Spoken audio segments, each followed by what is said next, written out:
श्री गणेशाय नमः। जय जय श्री कृष्ण, जय जय श्री राधे।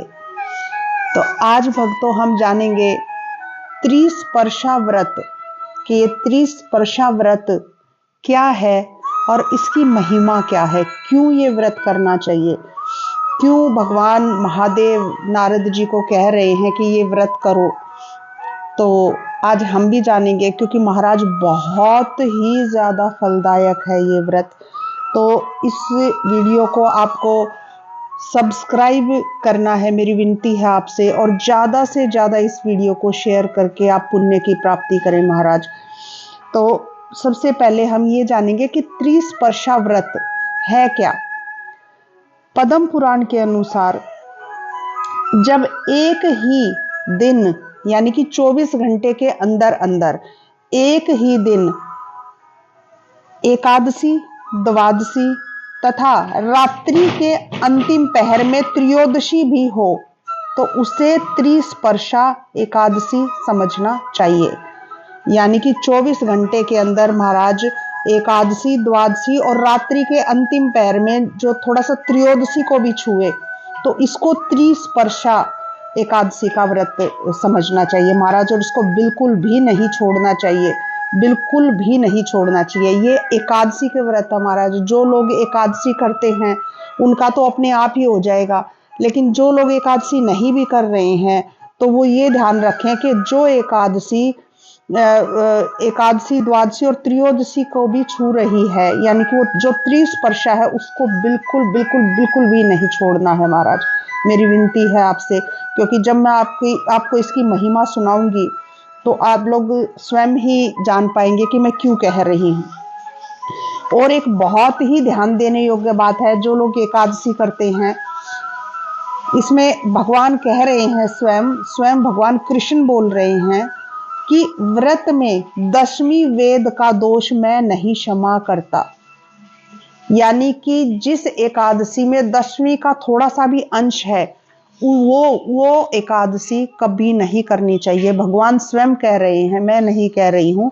मैं इसमें लिखी हुई आपको लाइन सुना रही हूँ कि मैं उसको कभी क्षमा नहीं करता हूँ, और 10वीं युक्त एकादशी का व्रत नहीं करना चाहिए। उसे करने से करोड़ों जन्मों के किए हुए पुण्य तथा संतान का नाश होता है। ये सब स्वयं भगवान के वाक्य है महाराज। तो और कह रहे हैं कि वह पुरुष या स्त्री अपने वंश को स्वर्ग से गिराता है और रौरव आदि नरकों में पहुंचा देता है। तो ऐसा जो है व्रत, जो एकादशी का व्रत जो जिसमें 10वीं का थोड़ा सा भी भाग आता हो उसको कदापि ना करिए। बहुत ध्यान देने योग्य बात है महाराज। तो अभी मैंने आपको बताया त्रिस्पर्शा एकादशी का कि त्रिस्पर्शा कहते किसे हैं।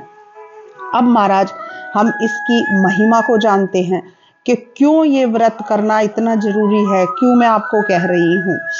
तो इसमें जो है नारद जी एक बार महादेव जी से प्रश्न करते हैं कि हे सर्वेश्वर, हे मेरे महादेव जी, आप त्रिस्पर्शा नामक एकादशी के व्रत की महिमा मुझे बताइए, जिसे सुनकर तत्काल जो है मैं कर्म बंधन से मुक्त हो जाऊं।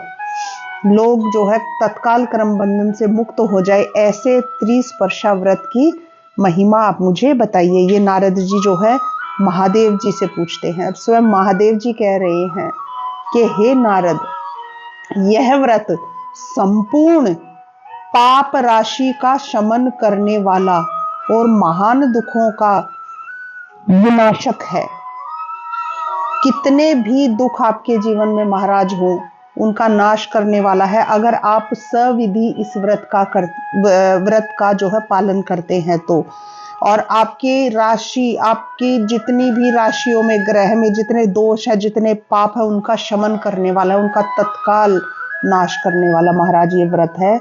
आगे भगवान महादेव बता रहे हैं नारद जी को कि हे नारद जी, त्रिस्पर्शा नामक महान व्रत संपूर्ण कामनाओं का दाता माना गया है। देखिए महाराज, एक एक लाइन को बहुत ध्यान से सुनिएगा कि कितना फलदायक है ये व्रत। और कहा है कि ब्राह्मणों के लिए तो ये मोक्षदायक भी है। देखिए, और मेन तो ये व्रत जो है महाराज मोक्षदायक ही है। देखिए अब आगे मैं बताऊंगी कि कैसे भगवान बता रहे हैं ये। तो कह रहे हैं कि भगवान की जो प्रतिदिन त्रिस्पर्शा का नाम क्या उच्चारण करता है उसके समस्त पापों का क्षय हो जाता है। देखिए देव आदि देव भगवान ने मोक्ष प्राप्ति के लिए इस व्रत की सृष्टि की है।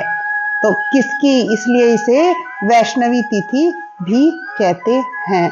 तो किसने इस व्रत की सृष्टि की है महाराज? अगर भगवान, ये हम लोगों का बनाया हुआ व्रत नहीं है, देव आदि देव महादेव का ये बनाया हुआ व्रत है। किस लिए? हम लोगों का कल्याण करने के लिए। इस कलयुग में लोग जो विषय वासनाओं में पड़े हुए हैं महाराज, वो भी लोग अगर उनको मोक्ष की प्राप्ति कैसे हो, उसके लिए भगवान ने हम पर ये अनुग्रह किया है।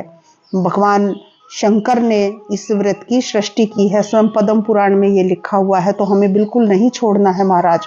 और देखिए और आगे लिखा हुआ है, कहते हैं कि इस कलयुग में जो है मनुष्य के जो मन की अस्थिरता है वो ही मोक्ष में बाधक है, क्योंकि हम लोगों का मन स्थिर नहीं है। भगवान ये कहते हैं कि हमारे मोक्ष में बाधा क्या है? हमारे मन की अस्थिरता।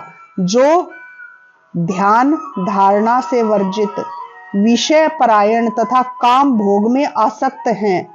देखिए जो ध्यान धारणा से वर्जित, जो ध्यान नहीं करते हैं, तप नहीं करते हैं, विषय परायण तथा जो काम भोगों में आसक्त है, काम भोगों में लिप्त हैं, उनके लिए त्रिस्पर्शा मोक्षदायिनी है। देखिए और क्या ही चाहिए आपको मोक्ष प्राप्ति के लिए भगवान, और क्या इससे ज्यादा और क्या ही कृपा कर सकते हैं महाराज। तो कहते हैं कि हे मुनि श्रेष्ठ, पूर्व काल में जब चक्रधारी श्री विष्णु के द्वारा क्षीर सागर का मंथन हो रहा था, उस समय चरणों में पड़े हुए देवताओं के मध्य में ब्रह्मा जी से मैंने इस व्रत का वर्णन किया था। महादेव जी ने स्वयं ब्रह्मा जी को ये व्रत का वर्णन किया था और कहा था कि जो लोग विषयों में आसक्त रहकर भी त्रिस्पर्शा का व्रत करेंगे। देखिए विषयों में आसक्त मतलब जो अभी ऊपर मैंने बताया है कि विषय वासनाओं में जो लोग पूजा पाठ से दूर, कीर्तन सत्संग से दूर रहकर भी जो लोग नहीं कर पाते हैं, और जो लोग आजकल की कलयुग की सुख सुविधाओं को ही जीवन जीने का, इस तरह की जो जीवन शैली जीते हैं, अगर वो लोग उन लोगों को मोक्ष कैसे प्राप्त होगा? तो जो लोग विषयों में आसक्त रहकर भी त्रिस्पर्शा का व्रत करेंगे, उनके लिए मैंने मोक्ष का अधिकार दे रखा है नारद। ये महादेव जी स्वयं कह रहे हैं महाराज। तो इस व्रत को बिल्कुल नहीं छोड़ना है। बहुत ही आप इसको ज्यादा से ज्यादा आप शेयर कीजिएगा इस वीडियो को, और मेरे चैनल को इतनी महत्वपूर्ण जानकारियां जो मैं आप लोगों के लिए लाती हूँ, मेरी हाथ जोड़कर आपसे प्रार्थना है कि इसको सब्सक्राइब जरूर कीजिएगा मेरे चैनल को। तो आगे भगवान कह रहे हैं कि तुम इस व्रत का अनुष्ठान करो नारद, क्योंकि त्रिस्पर्शा मोक्ष देने वाली है।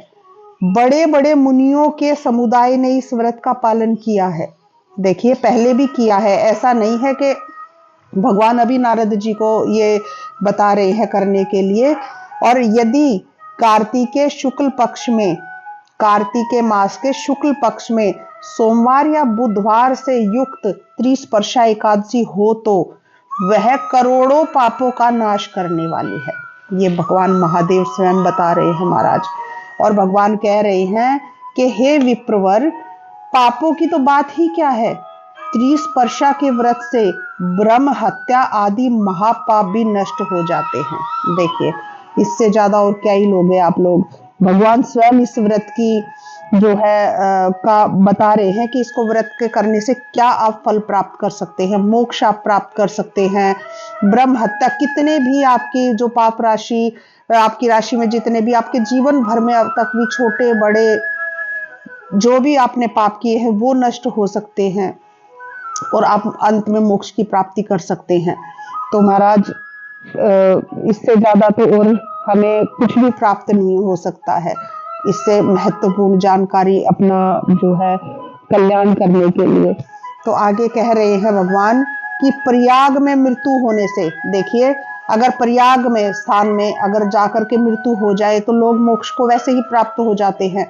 कहते हैं कि प्रयाग में मृत्यु होने से तथा द्वारका में श्री कृष्ण जी के निकट गौतमी में स्नान करने से देखिए शाश्वत मोक्ष प्राप्त होता है। परंतु देखिए ये सब करने से तो शाश्वत मोक्ष की प्राप्ति है, परंतु 30 वर्षा का उपवास करने से घर पर ही मुक्ति हो जाती है। बताइए, ये भगवान स्वयं अपने वाणी से भगवान के ये वाक्य हैं महाराज। तो इसलिए तुम मोक्षदायिनी 30 वर्षा का व्रत अवश्य करो नारद, ये भगवान महादेव स्वयं कह रहे हैं महाराज। तो आप लोगों को अगर ये इस व्रत का जो है महात्म है जो मैंने आपको सुनाया, और आगे मैं एक छोटी सी आपको कथा सुनाऊंगी। कथा नहीं, ये सच्चाई है जो कि पद्म पुराण में लिखी हुई है। कहते हैं कि भगवान महादेव नारद जी को बता रहे हैं कि ये व्रत इतना जरूरी क्यों है। कहते हैं कि पूर्व काल में स्वयं भगवान माधव ने प्राची सरस्वती के तट पर, प्राची सरस्वती नदी के तट पर गंगा जी को जो है गंगा जी पर कृपा की थी और उनको 30 वर्षा व्रत का वर्णन किया था।